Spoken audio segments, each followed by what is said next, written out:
भादो माह के यानी कि भाद्रपद माह के शुक्ल पक्ष की एकादशी तिथि को परिवर्तनीय एकादशी का व्रत रखा जाएगा, जो कि इस बार 3 सितंबर दिन मंगलवार यानी कि कल 2025 में रखा जा रहा है। इस दिन भगवान विष्णु की विधि विधान से पूजा करनी चाहिए। हिंदू धर्म में एकादशी तिथि का विशेष महत्व है। हर महीने के कृष्ण व शुक्ल पक्ष 2 एकादशियां आती हैं। दोनों समान हैं, इनमें भेद करना बिल्कुल गलत बात है। इस दिन भगवान विष्णु माता लक्ष्मी की पूजा अर्चना करने से सुख समृद्धि इत्यादि की वृद्धि होती है हमारे जीवन में। इस दिन भक्तों द्वारा किए गए कुछ विशेष प्रकार का पूजा अर्चना जो होता है वह इस दिन को और महत्वपूर्ण बना देता है। उसके लिए आप लोगों को कुछ बातें जान लेना बहुत आवश्यक है।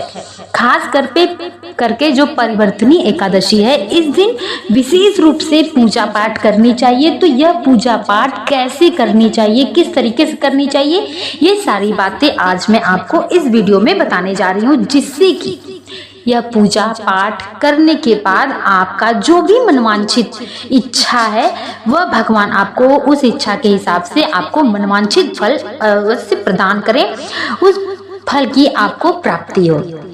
तो सबसे पहले जान लेते हैं कि परिवर्तनीय एकादशी को व्रत धारण आप कैसे करेंगे।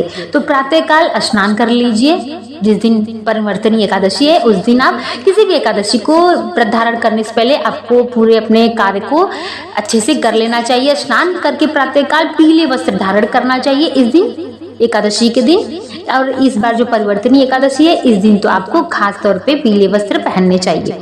उसके बाद भगवान के सामने संकल्प ले लेना चाहिए कि आप व्रत धारण कर रहे हैं। उसके बाद भगवान की विष्णु की फोटो रख करके आप विधिवत पूजा आरती करिए। उसके बाद क्षमा याचना करिए। तो देखिए, ये तो हमारी पूजा डेली की हो गई। उसके अलावा जो हमारी पूजा होगी इस साल परिवर्तनीय एकादशी पर वह रहेगी पीपल वृक्ष की पूजा करना।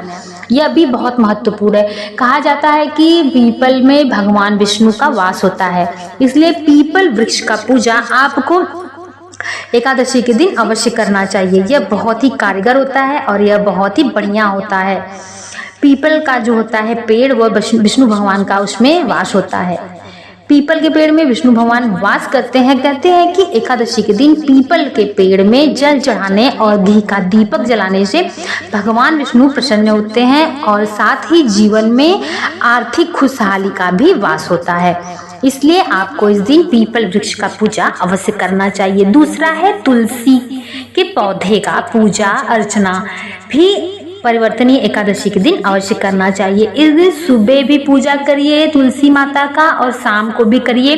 घी का दीपक जलाइए। भोग में उनको कोई भी फलाहारी भोग लगाइए। और ध्यान देने वाली क्या बात है आपके लिए कि इस दिन आप तुलसी माता में जल अर्पित न करिएगा। उनको आप ऐसे गोट करके नीचे बाहर गिरा दीजिएगा, जहाँ की किसी का पैर इत्यादि ना लगे। विधिवत पूजा करने के बाद आपको 5 बार 7 बार 11 बार ऐसे करके आपको परिक्रमा लगानी है। ऐसा करने से लक्ष्मी घर में अस्थायी वास हो जाता है लक्ष्मी माता का, और घर में जो होता है सुख समृद्धि बनी रहती है। इसलिए आपको इस दिन यह कार्य करना चाहिए। उसके बाद आता है दान पुण्य। किसी भी एकादशी का व्रत धारण कर रहे हैं उस दिन आपको दान पुण्य करना बहुत ही आवश्यक होता है। दान पुण्य करने के लिए आप फल ले सकते हैं, वस्त्र ले सकते हैं, अपने घर का अनाज ही थोड़ा बहुत ले लीजिए। बहुत ज़्यादा मैं नहीं कहूँगी दान पुण्य करने के लिए। जो भी आपके पास 1 मुट्ठी 2 मुट्ठी हो आप वही दान करिए। ना कुछ हो तो आप 11-21 रुपए ही दान अवश्य कर दिया करिए, लेकिन इस दिन दान अवश्य करना चाहिए। उसके बाद आता है कि पीले वस्तुएं इस दिन अर्पित करना चाहिए। भगवान विष्णु को पीले रंग का दान करना चाहिए और पीली वस्तुएं प्रसाद स्वरूप ग्रहण भी करना चाहिए। मानता है कि पीला रंग भगवान विष्णु को अत्यंत प्रिय है। पूजा करने के बाद किसी गरीब व जरूरतमंद को पीले रंग के वस्त्र, पीली दाल या पीले रंग की मिठाई आप उनको दे सकते हैं। इससे क्या होगा कि आपकी तरक्की में कभी भी कोई भी अड़चन नहीं आएगी। इस तरीके से आप अवश्य एकादशी के दिन पूजा करिएगा। उसके बाद आता है शंख से जलाभिषेक करिए विष्णु भगवान का। यह बहुत शुभ कार्य है और जो इसको करता है उसके सभी जो कार्य रोधक होते हैं, जो उसके कार्य को रोकने के लिए कुछ होती हैं, वो कट जाती हैं। जो बाधाएं होती हैं जो कि आपको आगे बढ़ने से रोक रही हैं, वो बाधाएं कट जाएंगी अगर आप शंख में गंगा जल डाल के भगवान विष्णु को अर्पित करते हैं। इससे भगवान विष्णु भी बहुत ज़्यादा प्रसन्न होते हैं, उनको यह बहुत बढ़िया लगता है, अत्यंत यह शुभ भी होता है। इसलिए आप इस दिन यह भी अवश्य करिएगा। ये कुछ चीज़ें हैं जो मैं आपको बहुत अच्छे से बताना चाह रही हूँ, और जितना अच्छे से आप कर लेंगे उतना ही आपका यहाँ पर भला होगा। सुख समृद्धि इत्यादि पाने के लिए भगवान विष्णु की पूजा बहुत विशेष रूप से करनी चाहिए, और बहुत यह पूजा कारगर भी होती है। इसलिए आने वाली परिवर्तन एकादशी पे आप सभी पूजा पाठ मन लगाकर करिए। देखिए, पूजा पाठ ही हमारी जीवन है, श्रद्धा है, हमारा सब कुछ है। पूजा पाठ आपको अवश्य करना चाहिए।